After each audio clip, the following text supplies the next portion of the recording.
Stephen King describes fear in 3 forms. 1, the gross out. A finger bent backwards until it snaps, a severed head falling downstairs. 2, horror.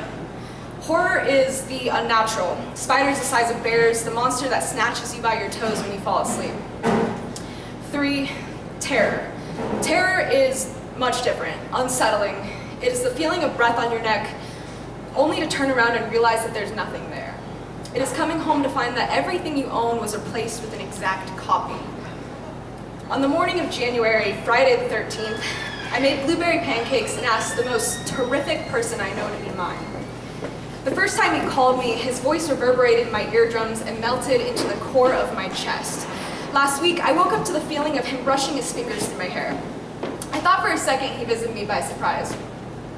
His hands have always reminded me of rainstorms, of thunderstorms, heavy and calm. He's my heaven. He's the kind of person you would spend your entire life hoping to be real, hoping to be yours. Terror isn't always terrible. It can be terrific too. It can be the feeling of wondering how soft a person's lips might be until you finally kiss them.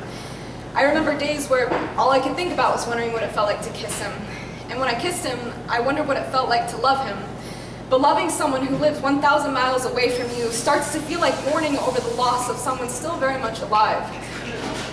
The more nights I spend weeping for a person that will not hear the vibrations of my heart unless I place a microphone in my rib cage, the more I'm starting not to mind it because it's my own mind that I'm losing.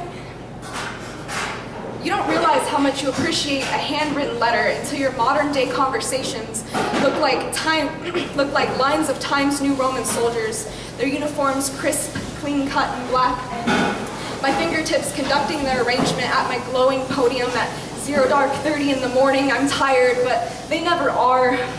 I compose and I love you and press send. They open their hands. A journey like that comes at a price. They want the curls at the ends of my Ys. They want the butterflies in my stomach. When it comes to this kind of communication, humanity is just a useless frill. Somewhere in the space between us, my smiles are hanging like shoes from a phone wire. They are crumbling into pixels.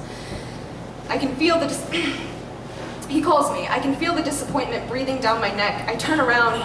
There's nothing there. An exact copy of his voice says, "I don't understand why this is all so difficult for you."